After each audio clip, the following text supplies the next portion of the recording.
27.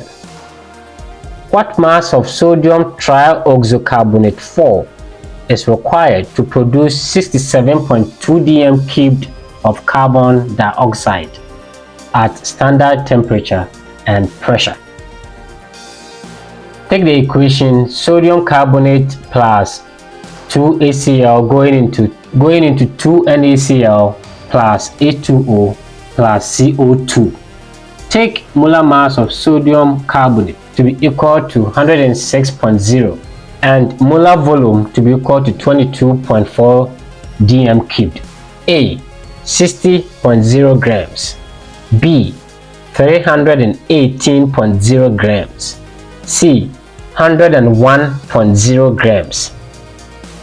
D. 428.0 grams.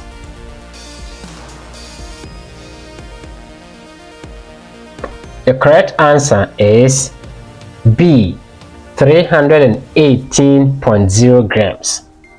Explanation. So the moles of CO2 equals volume of CO2 divided by molar volume at standard temperature and pressure.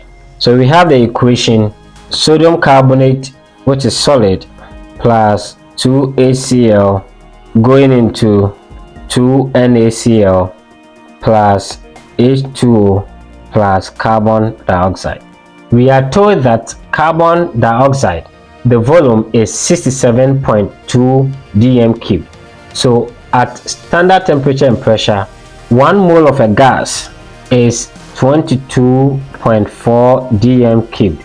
So the moles of carbon dioxide would be 67.2 dm cubed divided by 22.4 dm cubed, which will give you 3 moles.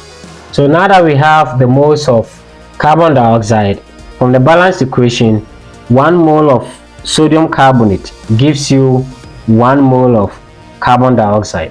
Hence, 3 moles of carbon dioxide would give you 3 moles of sodium carbonate. So now the mass of sodium carbonate would be moles times molar mass. So that will give you 3 moles times 106 grams per mole, giving you 318.0 grams of sodium trioxocarbonate 4.